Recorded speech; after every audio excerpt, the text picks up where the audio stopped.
నీకును నీ దేవునికి మధ్య నీ పాపములు అడ్డుగా వచ్చినందున దేవుని ముఖమును నీకు మరుగు చేసుకుంటుందని చెప్పలేదా? స్తోత్రం గట్టిగా. ఇది ఎవరికి?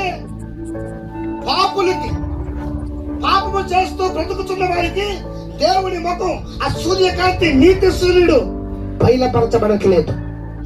కారణం ఏంటి తెలుసా? దేవుడి ముఖమును చూడలేని వాళ్ళు ఏదో కట్టి పెట్టుకుంటారు. దేవుడి మాట వినపడితే ఏదో ఒక తలంపు, ఏదో ఒక ఆలోచన, ఏదో ఒక నడిపింపు. దేవుడి ఆలోచన వచ్చి ఇది చెయ్యయ్యా అంటే చేయలేం. ఎన్నో అడ్డుపడతాయి, ఎన్నో కోరికలు అడ్డొస్తాయి, ఎన్నో ఆశలు అడ్డొస్తాయి, మనుషులు అడ్డొస్తారు, పిల్లలు అడ్డొస్తారు. రకరకాల అడ్డులు.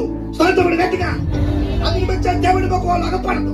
దేవుడి ముఖాన్ని చూడలేడు, దేవుడి ఉద్దేశాన్ని చూడలేరు, దేవుడి ఆలోచనలు తెలుసుకోలేరు, దేవుడి ఆలోచనలు తెలుసుకోలేరు, దేవుడి ఉద్దేశ ప్రకారముగా జీవించలేరు. అందుకని అటు వారికి విముఖుడమై ఉండు.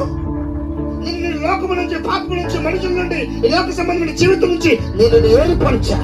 ఎందుకు ఏర్పరచాలి తెలుసా? నువ్వు మరలా వాళ్ళతో కలవటానికి కాదు, మోషే వలె అల్పకాల పాప భోగములను విడిచిపెట్టుకోవటానికి. ఎందుకో తెలుసా? ఈ రోజు నువ్వు వాటిని విడిచిపెట్టుకున్నందుకు కొద్దిగా ఉండొచ్చు పరిస్థితి, కానీ నేను ఎక్కడ ఉంచాలనుకున్నాను అక్కడ ఉంచుతా. నేను ఎక్కడ నిలబెట్టాలనుకుంటాను అక్కడ నిలబెడతా ఖచ్చితంగా. ఎందుకో తెలుసా? నేను నిలబెట్టే శక్తిమంతున్నే. అయితే నీలో కొన్ని విడిచిపెట్టుకోవలసినవి ఉన్నాయి.